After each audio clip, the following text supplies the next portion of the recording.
40 years ago, Eli Avivi, a war veteran, decided to fight back against the authorities who tried to take over his beach resort in northern Israel and declared the independence of the micronation Achziveland. i24 News correspondent Uri Shapira paid a visit there and discovered that sometimes running your own country is not a walk on the beach.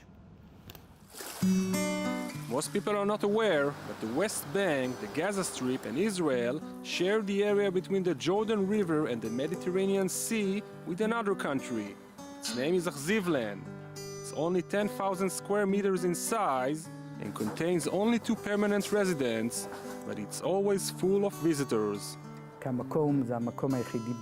It's the only place in Israel that you can find ancient finds in an isolated area, plus this beautiful beach and a beautiful village. Everything you expect to find in heaven. Achziv, located on the northern coast of Israel, just few kilometers from the Lebanese border, is an ancient village from the biblical era. In 1952, Eli Avivi, a war veteran, established his house and built an impressive museum full of archaeological finds he collected during the years. Over the years, the authorities tried to take over the beach, saying his settlement is illegal. After years of fighting, in 1971, Avivi and his wife Rina declared independence from Israel, the first Achziveland.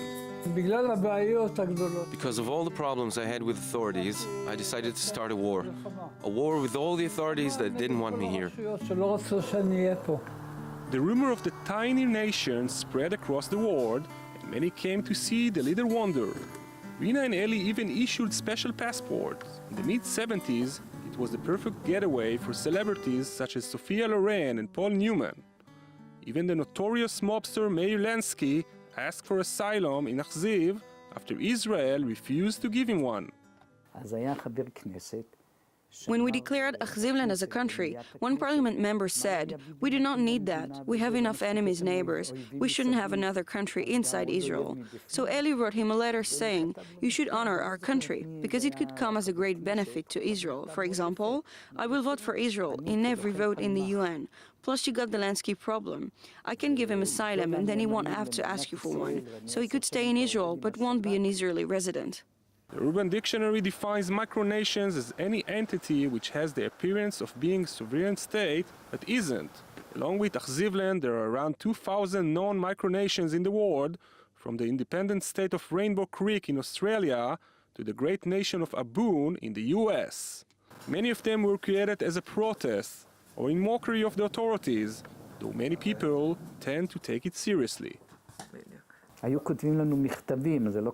We got many letters from abroad of people who ask us how to join the new country, what airport we got. No one knows what will become of this beautiful ancient spot after Eli and Rina are no longer around. I don't know what will happen after I'm gone. It's all in God's hands. But for those who spend a day or two in this special resort, one thing is sure: Achziveland will remain an independent state of mind, an island of sanity between Israel and Lebanon.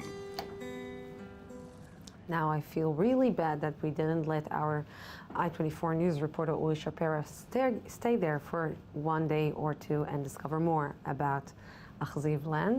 Seems like a beautiful place. Again, the reporters are going for beautiful places and some are staying in the studio. But still ahead on this i24 News Evening Edition. Our daily debate discusses whether Hamas is trying to provoke a fight with Israel to ease its unpopularity at home and in the Arab world. And in One-on-One, we talk with Yitzhak Lebanon, the former Israeli ambassador to Egypt. But I am happy here in the studio to present the evening edition. I'm going to be back in 2 minutes.